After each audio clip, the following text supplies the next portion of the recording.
Hi friends, welcome to our channel home making. నేను మీ సింధు. నేను బాగున్నాను, మీరు అందరు బాగుండాలని మనస్ఫూర్తిగా కోరుకుంటున్నాను. ఈ రోజు వీడియోలో పాలు లేకుండా పెరుగు ఎలా తయారు చేసుకోవచ్చో చూపిస్తాను. ఏంటంటే మనకు అన్ని సార్లు ఇంట్లో పాలు అనేది అవైలబుల్ గా ఉండవు కదా, అలానే షాప్కి వెళ్ళి తెచ్చుకోవడానికి అవకాశం కూడా లేకపోవచ్చు. కానీ వచ్చేది వేసవికాలం కాబట్టి పెరుగు అవసరం అయితే చాలా ఉంటుంది. అందుకని ఇంట్లో పాలు లేనప్పుడు బయటికి వెళ్ళి పాలు తెచ్చుకొని పెరుగు చేసుకోకుండా ఇంట్లోనే ఎలా పెరుగు ప్రిపేర్ చేసుకోవచ్చో చూపిస్తాను. అలానే విలేజ్లో కూడా పాలు పెరుగు అనేది ఫ్రిడ్జ్ లో స్టోర్ చేసుకోవడానికి చాలా మంది దగ్గర ఫ్రిడ్జ్లు కూడా ఉండవు కదా. సో అలాంటి వాళ్ళకి, అలానే రూమ్ లో ఉండే బ్యాచిలర్స్ కి కూడా ఇది బాగా యూజ్ అవుతుంది. పాలు లేకుండా పెరిగేలా అని అనుకోవచ్చు మీరు. అదేనండి, మిల్క్ పౌడర్తో నేను పెరుగు చేసి చూపిస్తా.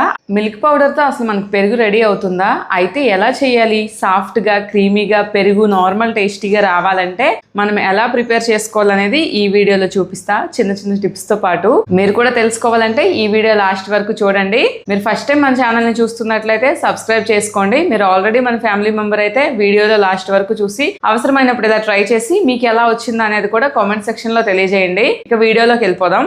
ముందుగా ఏదైనా మీకు అందుబాటులో ఉన్న మిల్క్ పౌడర్ తీసుకోండి. మిల్క్ పౌడర్ మీలో ఎంతమందికి ఇష్టం? చిన్నప్పుడైతే మేము బాగా తినేవాళ్ళం. ఈ మిల్క్ పౌడర్ 1 కప్పు తీసుకున్నా.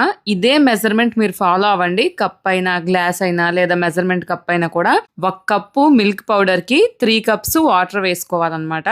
మీరు ఎంత క్వాంటిటీ తీసుకున్నా కూడా ఇదే మెజర్మెంట్ చేసుకుంటే మీకు పర్ఫెక్ట్ గా వస్తుంది. వాటర్ వేసుకున్నాక లమ్స్ ఏవి లేకుండా మంచిగా కలుపుకోవాలండి. బాగా మిక్స్ చేసుకోవాలి. ఇలా మనకి మిక్స్ చేసుకున్నాక దీన్ని మరిగించుకోవాలి. ఇప్పుడు 10 నిమిషాలు బాగా మరిగి పొంగు అనేది సైడ్లకు వెళ్తుంది కదా, అప్పుడు మనకి మరిగిపోయినట్టు అర్థం అండి. మరిగించుకున్నాక మనం స్టవ్ ఆఫ్ చేసుకొని చల్లార్చుకోవాలి. ఇప్పుడు మనకి మిల్క్ పౌడర్ తో మిల్క్ అనేది రెడీ అవుతుందండి. చూడండి, మన నార్మల్ మిల్క్ ఎలా ఉంటుందో ఇది కూడా సేమ్ అలానే ఉంటుంది. మనకు అవసరమైతే ఈ మిల్క్ తో టీ కాఫీ కూడా చేసుకోవచ్చండి.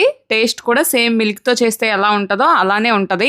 మిల్క్ కొంచెం గోరువెచ్చగా ఉన్నప్పుడే ఇంకొక బౌల్లోకి ట్రాన్స్ఫర్ చేసుకొని పాలు తోడుకోవడానికి నేను 2 స్పూన్స్ పెరిగేసుకుంటున్నానండి. పెరిగేసుకున్నాక మంచిగా కలుపుకోవాలండి.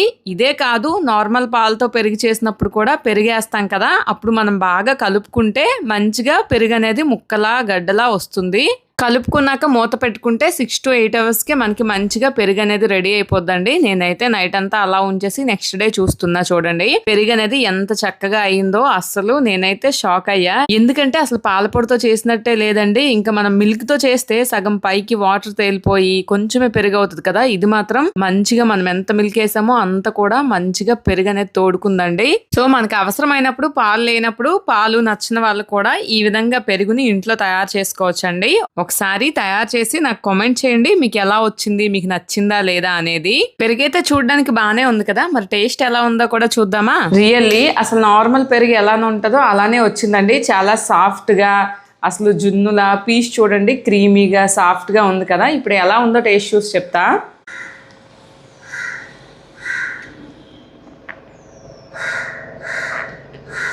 యాజ్ ఇట్ ఈజ్ మనం పాలతో చేస్తే ఎలా ఉంటుందో అలానే ఉందండి టేస్ట్.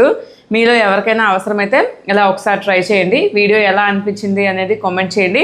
ఇంకెన్నో మంచి వీడియోస్ కోసం మన ఛానల్ని సబ్స్క్రైబ్ చేసుకోండి. ఇంకొక మంచి వీడియోతో మీ ముందుకు వచ్చేస్తా. అంతవరకు బాయ్ బాయ్.